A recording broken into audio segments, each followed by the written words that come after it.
Right guys, so piano house is one of the most popular genres of EDM, especially in recent years with breakout artists like MK, Joel Corey, D.O.D, just to name a few. Today I'm going to be going over how to make your pianos sound like the pros, so let's get into it. This is the piano without any effects.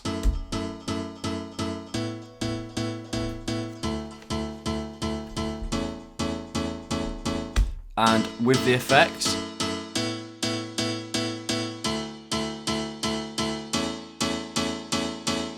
So as you can hear, a lot brighter sounding and a lot more professional. So let's firstly start with the piano sound itself. Great, so the piano sound is coming from the Korg M1. If you haven't got the synth, you need to get it. I'm using the Piano 16 preset. In terms of the effects, I've taken them all off it, so it's just a dry piano sound. Okay, so let's get into the effects. First, we've got this utility, so it's basically just making the signal that's coming from the Korg M1 12 decibels lighter. This is basically so that it's not too loud when it's running through these plugins, because these plugins tend to work best when the signal going into them is about -12 dB. So, firstly we've got this wider, sounds like this. Without it, with it. So this is a stereo widening, so I'll show you what it's doing. So with it turned off, as you can see, the signal is mono, so it's straight down the middle. And if we turn it on to the wider, it's making it stereo. And as we adjust this higher,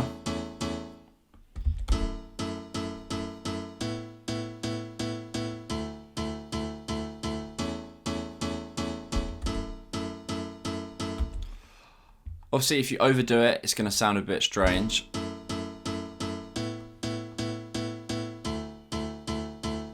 It's going to cause you some issues with your mix. Okay, so that's one of the options, and this is free. You can download this for free. Same with the second option for stereo widening. So it's called Stereo Touch, and with it on, it sounds like this. As you can see, it's widening the signal from mono. Without it, we're back in mono again. Okay, so this one's a little bit more complicated. So you've basically got this delay 1, delay 2, and you can adjust the noise of them. The volume. You can then run it through this high pass filter and low pass filter. So taking out the low end, taking out the top end. So you can choose which frequencies you are delaying to cause that stereo effect. Both of these plugins are great as they do not cause any phasing issues. Previously, some people have used the Has effect, spelled H-A-A-S. And it's basically when you use parallel delays, I think, and it's just absolute rubbish. You don't want to do that. It's going to cause you phasing issues. So yeah, if you play it in like a club or something, anything like that, play it in mono, it's just going to sound like pure ass. So you don't want to be doing that. So yeah, I definitely recommend both of these plugins, whatever one you prefer. Polyverse Music, Infected Mushroom one is probably easier to use. But then you've got obviously a lot more control with the other one. Also, side note, so you could obviously make this wider. I'm keeping it fairly wide, but also not too wide. I don't want to overdo it because I'm also going to have this second layer, which is just an Ableton Grand, which will be layered together, so it sounds like this. So you don't want to over wide it, because then you've got nothing in the middle. And you do want the majority of the power to be coming in the middle. So yeah, I'm keeping it fairly low at about 40. Yeah, so it's just listening with headphones on to get what's best. Great, so next we've got this slick EQ without it. And with it. Great, so as you can hear, it's boosting the frequencies and making it a lot brighter. So we've got a boost at 6.8 kilohertz and a boost at 2.4 kilohertz. So this EQ is just a really nice EQ. There's plenty of others. I'd stay away from using the Ableton EQ8. Although it's good to just drop and chuck on stuff sometimes, it's not the greatest. Yeah, definitely the greatest EQ. So yeah, this is a really great one and it's free. So I'd recommend downloading it. It's available for Mac, Windows, all of that. You can adjust these frequencies, make them more dramatic, adjust them to obviously how they react with your piano sound, because you might not be using the same one as me. Same with the high.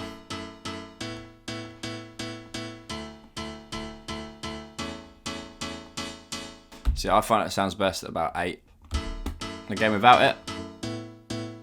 With it. Great, so I've then got this Pro Q3. What we're doing with this is taking out the low ends, anything below 136. Again, this is up to you. You could put it a bit lower, put it a bit higher. I wouldn't recommend taking out all the low end, because then you're going to lack some sort of the warmth and power in the mid to low region. But yeah, it's good to slope off those really bassy frequencies that aren't needed, save them for the bass. I've then boosted it slightly in the top end, just to make it a little bit brighter. I then got this OTT, so without it, with it. So this is also a free plugin, and I set the depth to 16th. So basically it's upwards and downwards compression. I don't really know the science behind it, if I'm honest. I just know it sounds good. So I've lowered the upwards a little bit, I've lowered the downwards a little bit, but I've boosted the high end. So basically it's, I think, really over compressing. It's like a multi-band compressor, and it's over compressing the higher frequencies. So yeah, this really brightens it up and gives that sort of commercial and modern feeling. Great, so we then got another OTT, so this is Ableton's own. What I'm doing with this is running it through this because it sort of adds a little bit of sparkle to it.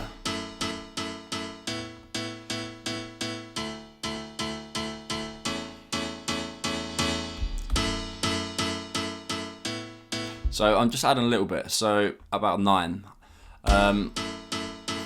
Without it.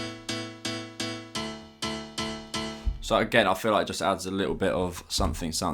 Pretty much doing the same as this OTT, but the algorithm of the two OTTs is very different. And they're very different plugins, I'd say, used for different purposes. I definitely feel like this Ableton one elongates the notes a bit, so it increases the sustain. So we've got this fat filter reverb piano room large, and all this is doing is adding a little bit of reverb. So it's got a tail of about 1 second, and without it, with it. So it's, yeah, giving it some nice space, and a bit of a tail on each note. So as you can see here as well, I've run it through a audio effects rack. So what you do to make one of these, great, so audio effects rack, and then create new chain, call this one dry, and then put whatever effect you want in here. So I could drag the reverb in there, and yeah, all that's doing is meaning, so when that's in there, you make sure there's nothing in this, delete that, and then in the dry, sorry, in the other chain, you call it reverb, put your reverb in, and then control it like that. So an alternative to this would be to put it as a return channel, so insert return, drop your reverb on here. Make sure on the return channels you put your dry wet all the way up to 100, same with on the audio effects rack. Obviously you can put the reverb straight on it, but then you're going to drown out and lose some of the signal.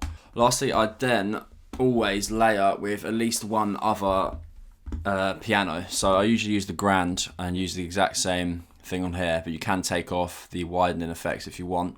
But yeah, the more layers you've got, the more frequencies you're going to fill up. So on their own, they both sound weak, but then together, great. So thank you very much for watching. I hope you enjoyed this. If you want to support the channel, then subscribe to my Patreon, and I will see you next time. Cheers.